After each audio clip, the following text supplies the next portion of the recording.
Okay, let's begin a little bit. This week, last week, we're going to then get into another installment on practical Judaism. Eile Toldos, these are the generations of Yitzchak ben Avraham, Yitzchak the son of Avraham, and then the Torah says Avraham holides Yitzchak. Oh, by the way, Avraham gave birth to Yitzchak. Now, it's a strange comment because, these are the generations of Yitzchak, the son of Avraham. I got that. But to tell me that Avram gave birth to Yitzchak, that's obvious. Avram gave birth to Yitzchak. We know that from the last few weeks. There's no need for the Torah to repeat that. So, it's interesting how the Perushim, the Meforshim, explain it. They explain it that Holid means more than just gave birth. Avram said to Hashem, I was 100 years old, Yitzchak was born. I don't know how long I'm going to live. Sarah died, at 127. I want permission to raise my child. That means normally, who raises children? Very often, the schools. You send your kid to school. The teachers have a major impact in the children. Their friends, the street, uh, if you look at the social media, children today, by the time they're 10 years old, they've witnessed 100 murders on television and all the games. We never saw that, and today they're oblivious to it. There's always another fire, another murder. They don't care. It doesn't even make a blimp on the radar. So the Torah says, Avram holidus Yitzchak. Avram prayed to Hashem and said, I want to have an opportunity to raise my child. Let me raise my child. And that's what he davened for. The Rashi says that there were scoffers, people who are very easy or quick to make fun. They kept saying, you know who Yitzchak's father was? Avimelech. Sarah and Avram were together for so many years. She never had children. She's with Avimelech, and all of a sudden she's pregnant. The irony is, it doesn't make any sense, because Avram had other children. So, it wasn't that Avram was the problem fathering children. She had the problem. So why was Avimelech any better than Avram, who had a bunch of children? I remember my father once told me a story in Europe.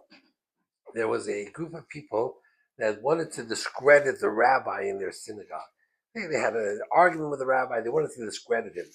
So they get a meeting of the board of directors, and they say, what are we going to do to discredit the rabbi? Oh, I got an idea, somebody says. Let's spread a rumor that the rabbi's daughter is dating a non-Jew. In Europe, the rabbi's daughter dating a non-Jew. Oh, what could be worse than that? I mean, he'll run away and hide in shame. Yeah, that's a great idea. We'll spread the rumor. You tell you tell your wives, the network. One guy on the board says, nah, it's not going to work.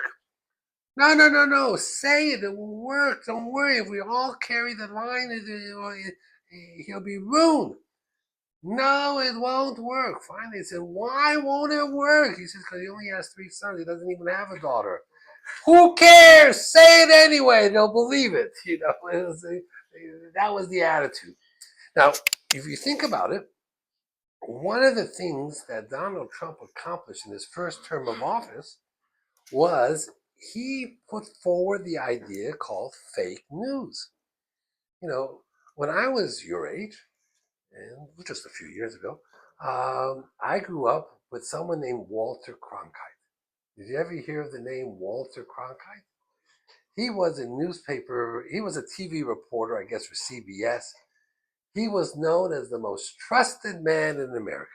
Walter Cronkite. If Walter Cronkite said something, it was 1,000% true. I mean, literally, he was the most trusted man in America. So, nobody for one moment ever grew up with fake news. But the media, they play with you. When they referred to Trump very often, they used to say ex-President Trump. It was former President Obama, former President Clinton, ex-President Trump. Now, it may be the same thing, but in your brain, former has one connotation, ex has a totally different one. Ex means you exit out, no good. He said the same thing. The news report was accurate, but it was fake. It was manipulated. They were playing with you. In the 1950s, the president in the United States was Dwight Eisenhower. Now, who was Eisenhower? He was the general in charge of the D-Day invasion. In 1944, he was the supreme commander of all Allied forces that invaded the beaches of Normandy, which brought down the German army, the German people. When he became president, he had said something to the reporters that offended them, and they began saying he's not such a smart president. He's one of the dumbest presidents we've ever had. And they began spreading rumors like that. Now, he was in charge of hundreds of thousands of soldiers, and he organized the largest invasion of the beaches of Normandy. He couldn't have been that dumb, but that's how they went out. By the way, who do the reporters believe was one of the smartest presidents of the United States? Trivia question. Bill Clinton. He was a Rhodes Scholar. Did he do all the smart things when he was in office? Would you like a recap of his years in office? So smart doesn't necessarily mean common sense. Now, so Eisenhower was not supposed to be that smart. The reporters had his number. Okay, eventually they retracted. There's an irony here. When Germany fell and the Allied forces, and my uncle was one of those forces, Lieutenant Birnbaum, there's a book with Lieutenant Birnbaum, he's my uncle, entered into the concentration camps. They saw the horrors of the concentration camps that nobody saw. The Allied forces saw those horrors. And they made Eisenhower aware. Eisenhower is credited to have ordered at that time from the United States TV reporters, newspaper reporters. He brought over hundreds of reporters, and he made videos, movies of the concentration camps. And when he was asked by the reporters later on why, he insisted planes flew hundreds of reporters over the Atlantic to Germany or to Poland to take these videos. Eisenhower said, I know the American people and I know the world population. In 10 years, they'll deny this ever happened. And therefore, I want a record of it. Now, here is this guy that they were criticizing, ain't so smart, can't get it together. And he said, I know they'll call it a lie. And he was the first person to record those concentration camps. All the videos we have was because Eisenhower ordered it. Now, Steven Spielberg followed suit. He made Shoah, and he did interviews with all these Holocaust survivors, if you remember, a few years back, because what was happening to the Holocaust survivors? They were dying. They were old, they were dying. And he wanted a permanent record. So Spielberg took a page out of Eisenhower's life, and he tried his best to recapture what was happening. So the world has a very short memory. And when Trump created this concept, fake news, he knew what he was talking about. The news is manipulated, unfortunately. They're trying now, new stations are coming up trying to recreate credibility. But, there are people out there who will tell you we never landed on the moon. And Kennedy was shot by the mafia. And, every story, take a year or two and the whole story changes and everything, the facts are totally convoluted. You never know anymore what is real and what is not. And that is the importance of accuracy, of getting to know things and having a clear picture. And that's not so easy to do. We just don't have clear pictures in what we want to do.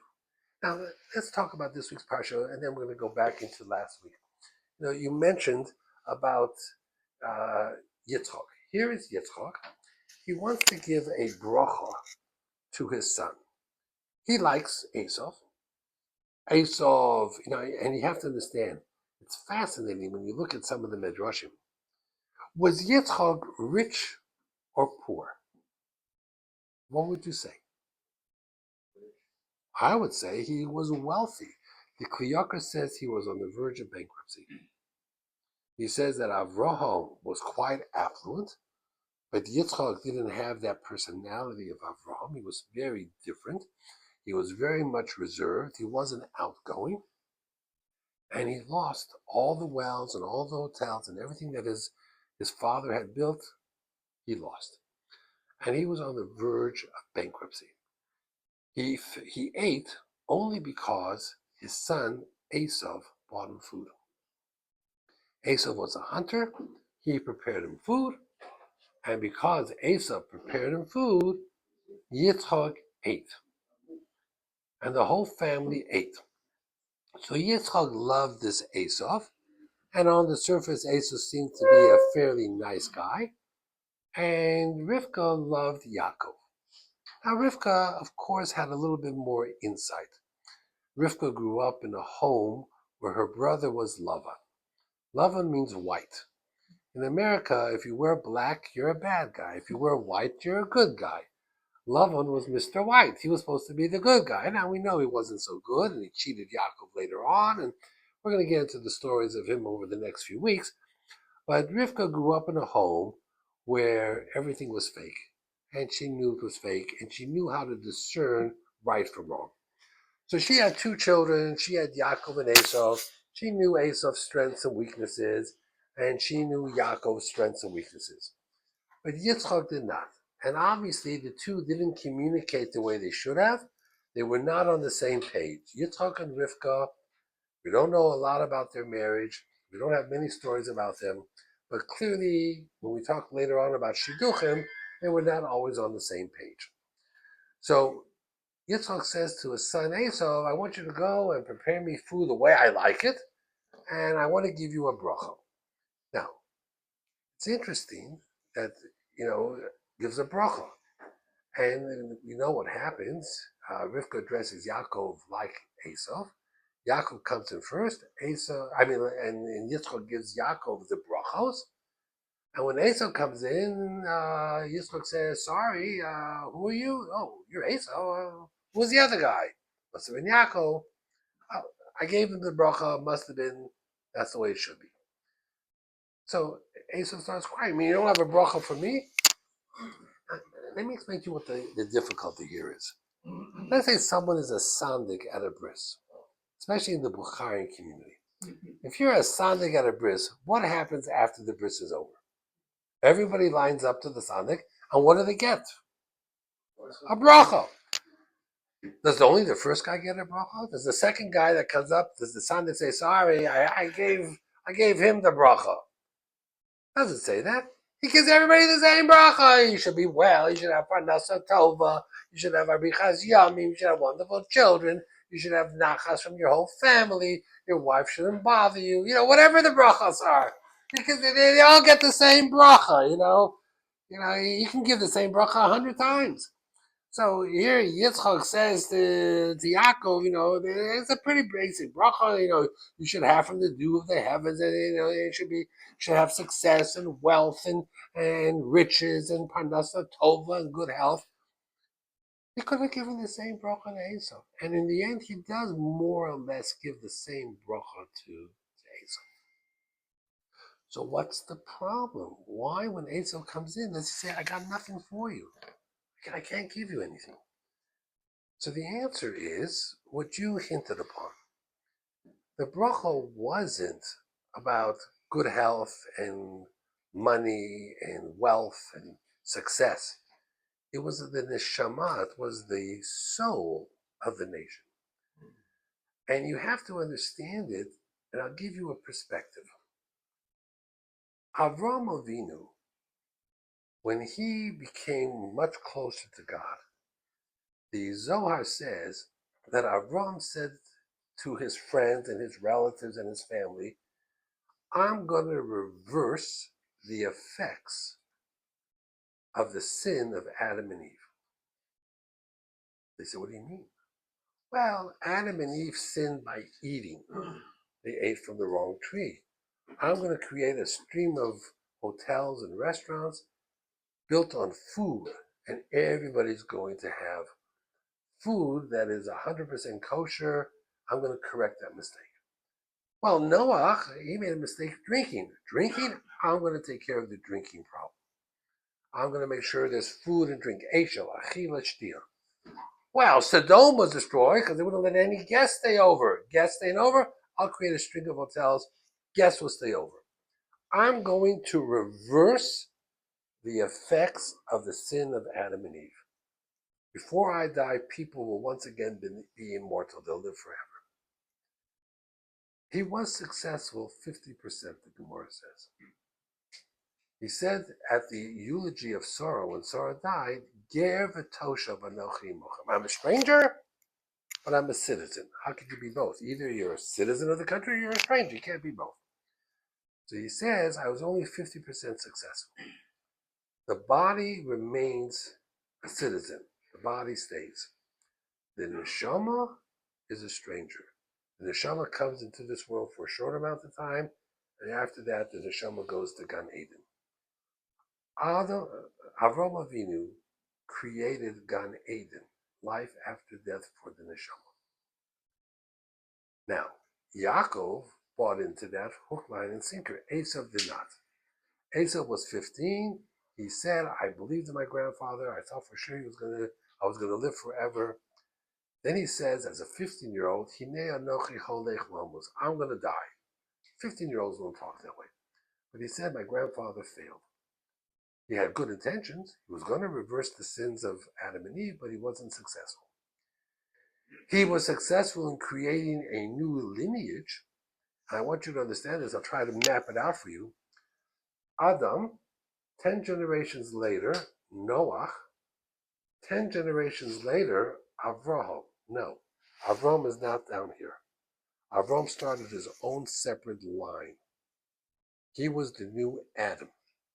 That's why a Jew cannot marry a non-Jew. It crosses the stream, goes into a different line.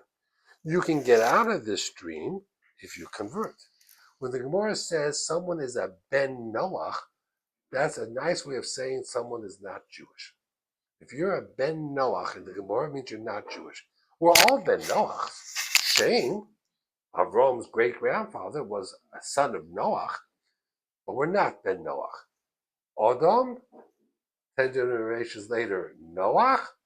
10 generations later, the rest of the world, Avraham is a separate new line. So he was the new Adam. That's what the Zohar says. He didn't correct the mistakes of Adam, but he was a new Adam. And now we have Avraham, Yitzchak, Yaakov, Yishmael and Esav are on this side, and that's the Jewish line. And we don't cross over. We're not allowed to cross over. Different rules, different Torah, different obligations, different future, different past, different history. So Avram accomplished tremendous things, but nowhere near what he had planned to or what he had hoped to. So here comes Yitzchak, and he wants to give the birka, the bracha of Avram, to his son. He thought he could do it to Esav, the one to Yaakov. It was the neshama, it was the heart of the nation. It wasn't about being successful, that he gave both of them. It wasn't about being rich, it wasn't about long life, that he could give both of them. It was the neshama, it was the heart and soul of what it meant to be a Jew. Now, let's understand a step further. Everybody assumes that had Esav walked into Yitzchak's chamber first, he would have gotten the brachos. That's not true. We know that when Yaakov wanted to give the bracha to Ephraim and Menashe, the Shekhinah left him, and he said to Yosef, I can't give brachos to these kids, the Shekhinah left me. They prayed, and the Shekhinah came back, and he gave a bracha to Ephraim and Menashe. When Esav walked into Yitzchak's chamber, you know what happened? He saw Gehenna open in front of him. So Yitzchak knew that Esav could not get that bracha. He didn't know it until that moment, but at that moment he knew it. So the assumption that had Esav walked in first, he would have gotten the brachos is the mistake everybody makes. He would never have gotten the bracha. When Yaakov walked in, and Yitzchak had suspicions, this doesn't sound like Esav, he doesn't talk like Esav, but he gave him the bracha anyway.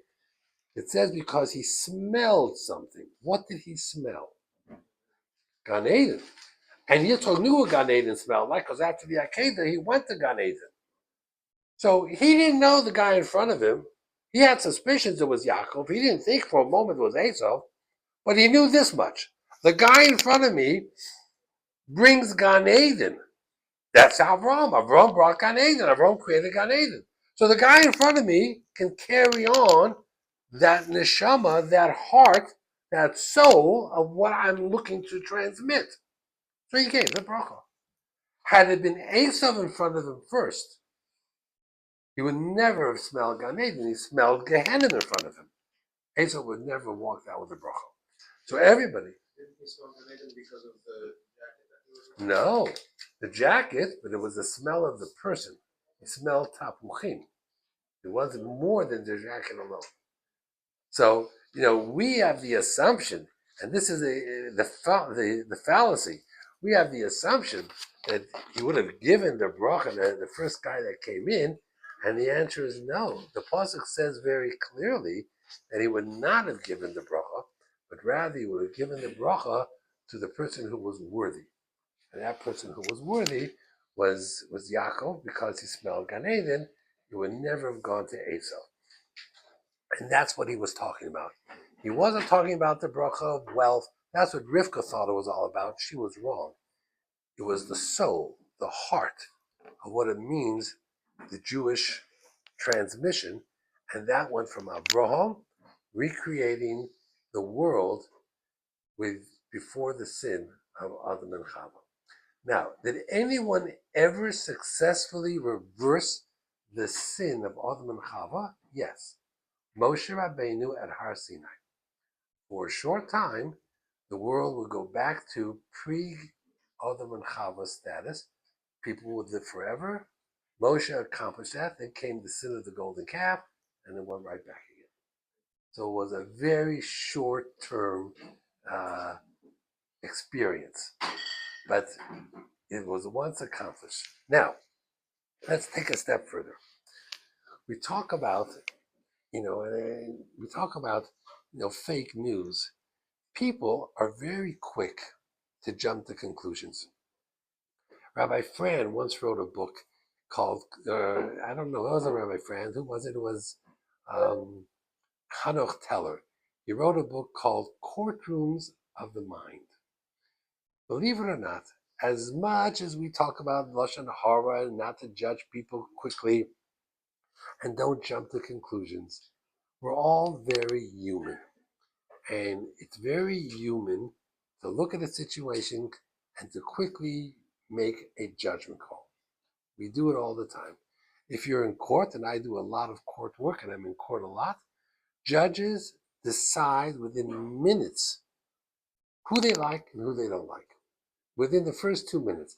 If you're standing before a judge and you slouch or you're not respectful, the judge hates you, and they'll make sure throughout the rest of the trial you'll know how much they hate you. It's just the way they are. They're human. They make these snap decisions and they go with it. There was a story from Melech Biederman. I've told you once before a story from Melech Biederman. He says there was a Rebbe who, for whatever the reason, came to class 10 minutes late. And he rushed into class and he goes in front of the class and he starts teaching. And there's this one kid who's always been an obnoxious kid. And you know what this kid is doing? He's looking at his watch. And he's touching his watch. He's looking at his watch. Now the Rebbe sees this kid looking at his watch. And the Rebbe says, yeah, right. You're going to judge me. You're looking because I was late 5 or 10 minutes, And he keeps looking at his watch. He touches it. He adjusts it. He looks at it. By the time this goes on for 10 or 15 minutes, the Rebbe has had it. I mean, he's going to blow this kid out of the water. I mean, he just can't wait. When recess comes, he's going to call this kid over and he's going to give him a lecture of chutzpah and what it means to be disrespectful. At any rate, the bell rings. It's a 10-minute recess.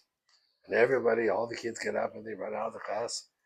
And he's about to call this kid. He's watching this kid as this kid better not even think of going to the door. And before the kid do anything, before he can even call the kid's name, the kid comes running over to the Rebbe. He says, Rebbe, look. And he shows him his watch. He says, you see my watch? My parents bought me this watch. It's my favorite watch. I love this watch. You should look at it, Rebbe. I'm so happy my parents bought it. Had nothing to do with him being late. Now, I relate to this. Why? Because I went to school in Denver in Hillel Academy, a day school. And when I was in 7th grade, I was reaching my bar mitzvah. They had a small gift shop. And in this gift shop, they had a watch. I don't know if you've ever seen this. I've seen it. Had Hebrew letters on it. Instead of 1, 2, 3, it had Aleph, Beis, Gimel, Dalet, Hey, Vav, Zayin, Ches, Tes, Yud, Yud, Aleph, Yud, Beis. I thought it was the most magnificent watch on the face of the earth. And I wanted that watch so badly for my bar mitzvah. And I must have asked my mother 1,000 times, and eventually she bought it for me. And so I know what it means, to get, infatuated with a watch and wanting to look at that watch. And then, of course, once I got that watch, I wore it all the time. And I would show all the kids, I have a Hebrew watch where everything is in the olive base. It was the most unique thing I ever saw in my life. I've seen it now on Amazon. They make these watches in Israel. When I go, I often look at it. My wife thinks I've lost my mind because I'm looking at this olive base watch. It's nothing fancy. It's not a Seiko. It's not a Rolex. It's just a Hebrew watch. The Rebbe was so quick to jump to conclusions. He was so quick to lambast this kid. And, kids are fragile. Had he gone with his first initial response, his child would have been devastated. But he had the wisdom to wait a little bit, and that made all the difference in the world. I'll give you another example of a story that I had seen years and years ago, and I used to tell it to my teachers. Unfortunately, most of them didn't listen, but I wanted my teachers to understand before they jumped to conclusions. There was a teacher giving a test, a Gemara test. And all the kids are in the class and they're taking the Gemara test. And there's this one kid, not an exceptionally strong kid, a weaker child. And he's sitting there. And all of a sudden, the Rebbe's watching. The kid goes like this, goes into his shirt pocket, pulls out a piece of paper, looks at it, puts it back in his pocket, and then starts writing. So the Rebbe says, what? This kid is cheating on my test? And then right in front of my eyes, he thinks I'm blind? Does it a second time, does it a third time. I mean, he's going to go over there and he's going to take that paper and he's just going to rip it up. No. Then he says, I'm going to go over there with my red pen and put a big X on it and put a big F on it. No, he says, no, maybe I shouldn't do that in front of all the kids. I'll wait till the class is over and then I'm going to blast him. And I'll take him to the principal and get him suspended or thrown out of the school. Anyway, test is over. Everybody hands in the paper. He says to this kid, wait, I want to speak to you afterwards. Everybody leaves. Says to the kid, so tell me, Moshe, how did you do on my Gemara test? He said, Rabbi, whoa, I think I aced it. I think I got 100. I aced it. Really? You never got 100 on any of my tests? Yeah, but this time I studied. I really knew my stuff. I aced it. Well, let's go see. Let's see how you did. And he starts going over question by question, the first question, the second question, the third question. Got 100. Kid is beaming from ear to ear. You see, Rabbi, I told you. I told you I got 100. He says, you liar. I saw you. You cheated. Every 2 minutes you looked in that pocket and you looked for the answers, and he wrote it down. He says, Rebbe, I would never cheat on your test. No, I would never do that. He says, yeah, give me that piece of paper in your pocket. And he pulls out the piece of paper in his pocket, and it's a piece from the report card. It says, Moshe is a good student who I really believe has tremendous abilities. If he applies himself, he'll really do well. I'm very proud of Moshe. Looks it up. That's it? That's what's on the piece of paper? And the kid starts crying. He says, Rebbe, I would never cheat on your test. So he says, what's that piece of paper for? He says, when I take a test, I get nervous. When I get nervous, I forget everything I learned. But I read what you wrote on my report card, that you believe in me, and that you know I have abilities, and that would calm me. And when I read that, all the answers popped into my head. I was able to do the test. Rebbe, I would never cheat on your test. I would fail before I would cheat. It was your words that helped me get 100. Now, this teacher felt like 2 cents, and rightfully so. Imagine had he gone over and ripped that paper up and threw the kid out of the classroom. And then the kid told him the story. He wouldn't have believed it. He would have said, yeah, you put the answers someplace else. You threw the answers out. This close to destroying a kid's life forever.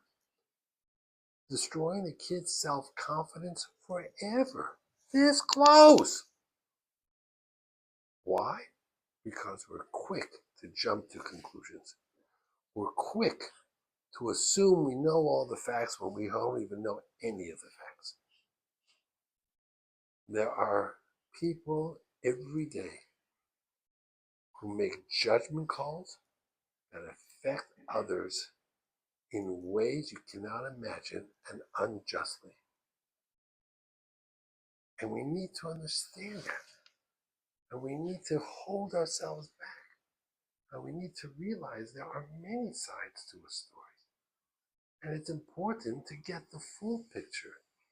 And then it's important to give some time. People call me up all the time, call so-and-so on a divorce situation, on a shalom bayis situation. And I almost, without exception, have a policy. After I get the phone call, I don't call for 24 hours. First, I want to absorb the information in case I have any more questions.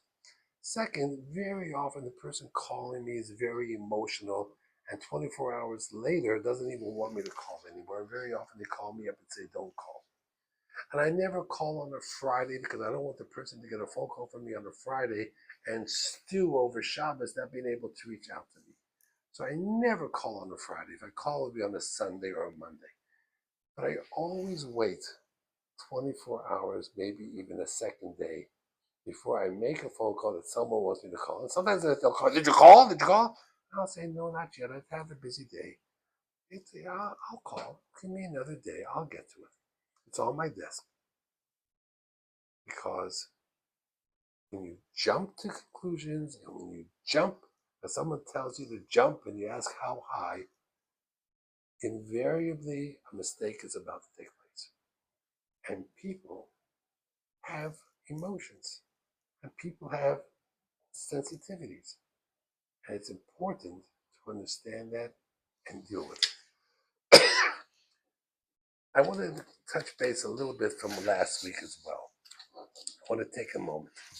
Last week, we have a very unusual situation. Sarah passes away. Yitzchak is now 40 years old. And his father says it's time that Yitzchak get married. Yitzchak needs to get married. Avram is an old man. He's not going to travel. He's not going to be the shadchan. So he gets Eliezer. Eliezer, his trusted servant. By the way, who was Eliezer's father? Do you know? Eliezer's father was Nimrod. Yes, the guy who hated Avram and tried to throw him into the fiery furnace. That means Avram's potential father-in-law wasn't his father-in-law, was the guy who tried to kill you. That's how you know he's your father-in-law, right? He tried to kill you, for whatever it is. So Eliezer's father is Nimrod. Hagar's father. Who was Hagar's father? Paro. The Paro of Egypt who took Sarah and also put the family at risk, his daughter eventually married Avram. So Paro was Avram's father-in-law.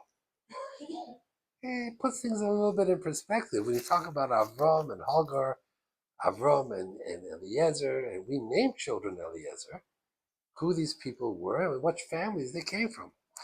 Okay, so Avram is going to go sends Eliezer, I want you to find a wife for my son Yitzchak. Okay, Yitzchak had two parents, Avram and Sarah. Avram and Sarah were very different personalities. Avram was an outgoing personality. He was kind. He was generous. He loved people. He loved making parties, hotels. Sarah was very different. She was a real toughie. When it came to Hagar and Ishmael, send them away, send them out, I don't care. She wasn't that personality that Avram had. Avram and Sarah were opposites, real opposites personality-wise. Who was Yitzchak most like? Was he an Avram person, the outgoing, vivacious person, or was he the reserved, toughie like Sarah? Sorry. He was a Sarah person. None of the people that Avram brought into the family stayed. They couldn't take Yitzchak. Yitzchak was Gevura, strength. He was a real tough guy. Okay, so he was very much like Sarah. So now you have Eliezer. Go get a wife for my son Yitzchak. Got it. No problem. He makes a test by the well. The girl who will offer to give me water and all my camels water and is such a kind, generous person, she's the perfect wife for Yitzchak. She would be the perfect wife for Avram, not for Yitzchak. Yitzchak was the tough guy. She's going to come into the family saying, I want to have guests, I want to have company, I like a big table, and Yitzchak going to say no, no, and no. I don't want any of that. I want a Shabbos table with only the two of us. I don't want any guests. I don't want any company. They are total opposites. What was Eliezer thinking? And the commentaries stop for a moment and they say that you know what? Clearly, opposites attract. Eliezer didn't want to find a wife for Yitzchak that was exactly like Yitzchak because I can tell you from personal experiences that most people who think they married someone just like them, 6 months into the marriage, come to me and say, I married a girl who's totally opposite of me. What I thought we had in common is not important, and the important things we have nothing in common. And sometimes those are the best marriages. Because you don't need someone who's a mirror image of you. You bring certain skills to the table, and what you lack, your wife is supposed to fill in, and between the two of you, you have the whole picture. Your half and her half don't have to be the same. It's a duplication of process. You want someone who is totally opposite of you. I'm not going to ask you how many of you guys are married and how many of you have wives that are duplicates of you or opposite you. What would you say? Opposite, probably.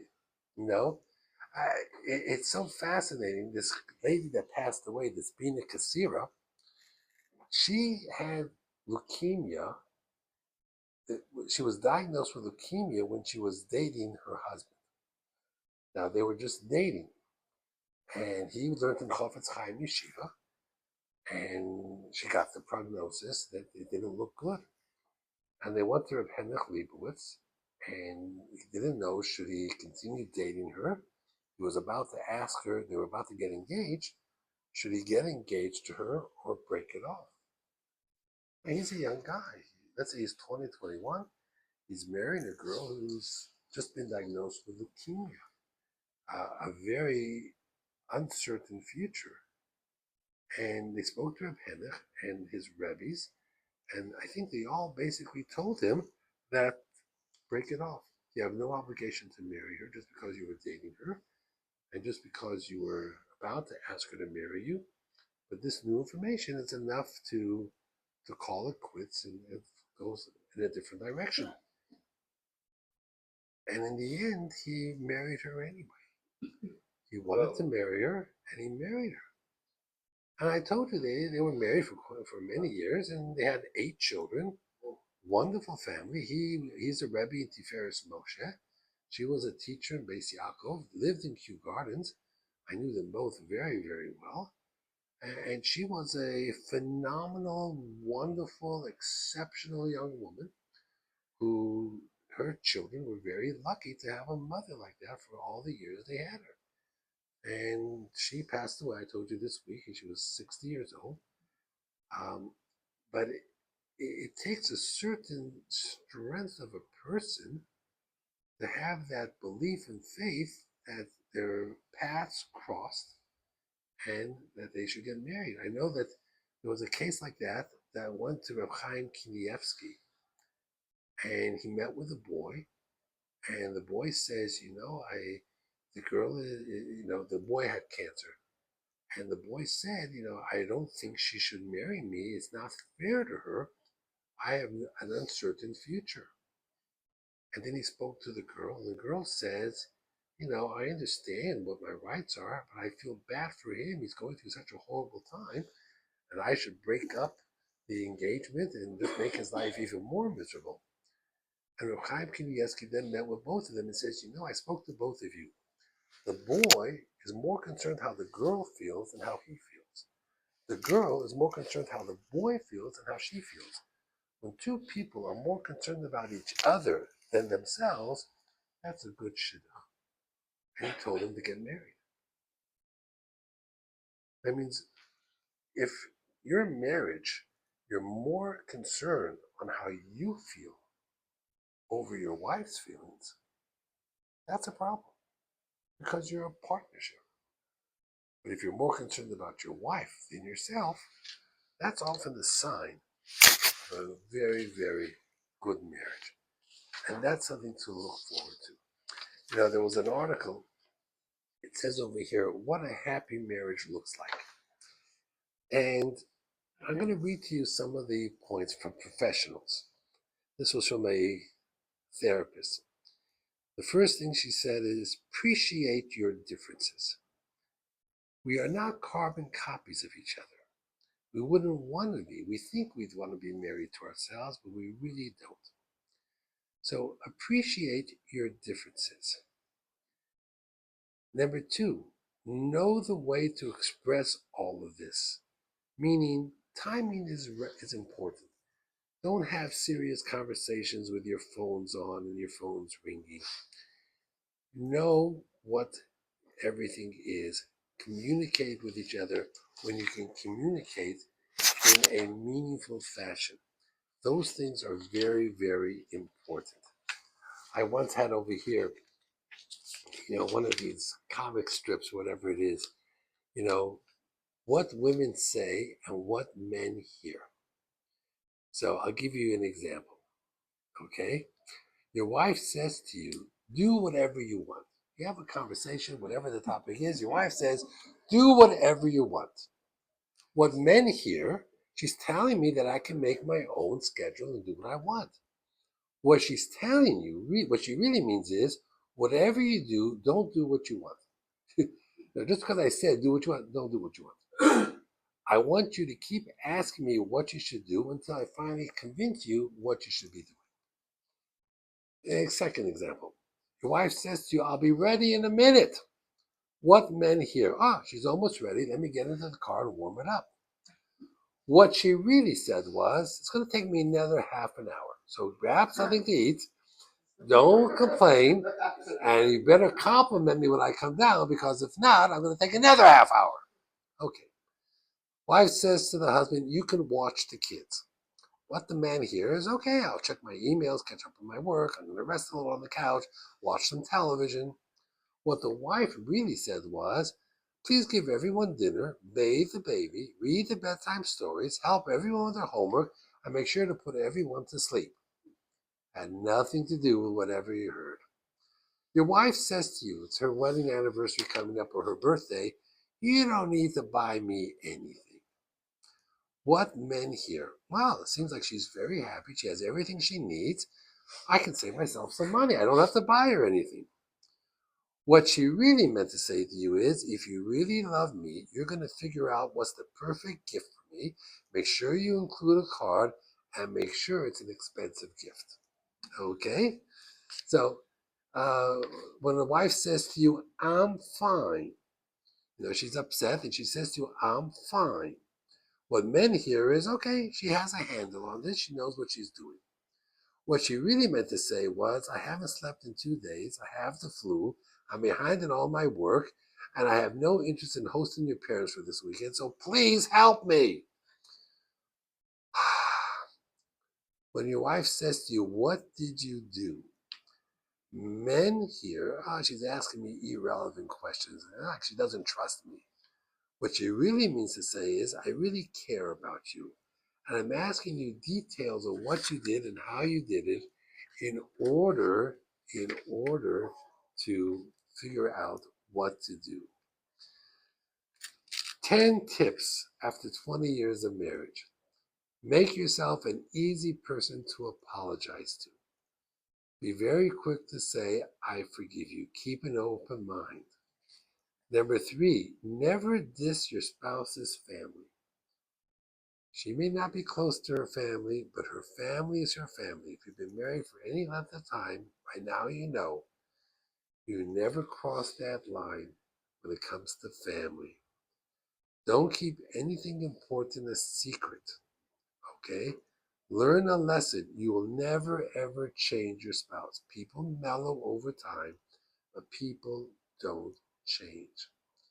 Number 6, never prioritize your kids over your marriage. The example they give is if you're on an airplane and the oxygen masks come down, who do you put the mask on first? Yourself. And then the kids. That's always the lesson. You put the mask on yourself first. Never prioritize your kids over your marriage. Remember that a strong, close, and mutually supportive marriage is the best thing you can do for your kids. There's nothing wrong if each of you eats something different for dinner. My wife and I sit at the dinner table together. She does not eat the foods I eat. So she'll serve me dinner and she'll just sit there and have a cup of coffee. And after I'm gone and I'm learning or whatever it is, she'll have dinner herself. She doesn't eat what I eat, and that's okay. Keep a list of things you talk about. My wife leaves the house at 7:30 in the morning, comes back at 4:30. When she comes back at 4:30, she comes down to my office, and for the next 20 minutes, she tells me about her day at Beis Yaakov. I'll tell her about things that came up in the household. For those 20 minutes, from about 4:30 till about 10 to 5, you can't reach me on my phone. I won't pick up a phone unless it's an emergency. We have 20 minutes where we share with each other's day. And of course, at dinner, it's the same thing. We do these things because it's important. We connect, we prioritize each other, and we give each other an opportunity to be able to express how we feel and everything else. We don't criticize. We talk about, there are 3 rules for giving criticism. You know what the 3 rules are for giving criticism? Rule number 1 is don't do it. In case you forget rule number 1, rule number 2 is don't do it. And guess what rule number 3 is? Don't do it. Those are the rules for criticism. As much as people like to hear and grow and they say they're interested in criticism, it's not something that we do on a regular basis. Okay, just some insights into what it means in Shalom Bayis. Okay, Practical Judaism 102. Last week we had 101. We saw tefillin, all shapes and sizes, cut open, all the 4 Parshiyot. Mezuzah. Oh, by the way, this was in the Adarabah. There was this woman and her friend were at the park, and there was a kid on the swing, and the kid was saying, I'm no good, throw me away, replace me, I'm no good. And this person couldn't believe this kid is saying it, like he's a 4-year-old kid. I'm no good, replace me. So he goes, she doesn't know what to do. She wants to tell the mother, your kid needs therapy. Your kid has no self-esteem. She holds herself back. Kid keeps singing that song. Finally, she goes over to the mother and she says, "Do you know what your kid is saying? He's singing the song, 'I'm no good, you need to replace me.'" She says, "Yeah, it's the mezuzah song from Uncle Moshe." The mezuzah song, yeah, Uncle Moshe says if you find the mezuzah that is really in bad shape, you should say to yourself, "The mezuzah is no good, you need to replace me." It's not his, he wasn't talking about a song, he's talking about the mezuzah. It's the mezuzah song from Uncle Moshe's radio or tape recordings or whatever it is. Again, she jumped right away to a conclusion. So we talked about Megillas Esther, mezuzahs, tefillin, Sefer Torah, all the different, how many letters, and how the letters are formed and shaped, and how many letters are a combination of two letters. So we handled the Safra side of Judaism. That was practical Judaism. One of these days, I'll give you a whole class on the get, the divorce, how it's written. I'll show you Gittin from all over the world. Tonight, got something different. We'll see how many of you know what this is. If, God forbid, you have a young couple that's married, and the husband dies, and they have no children, what procedure does the wife have to go through? Any ideas? You said yibum or chalitza. Have you ever heard those terms? Yibum and chalitza?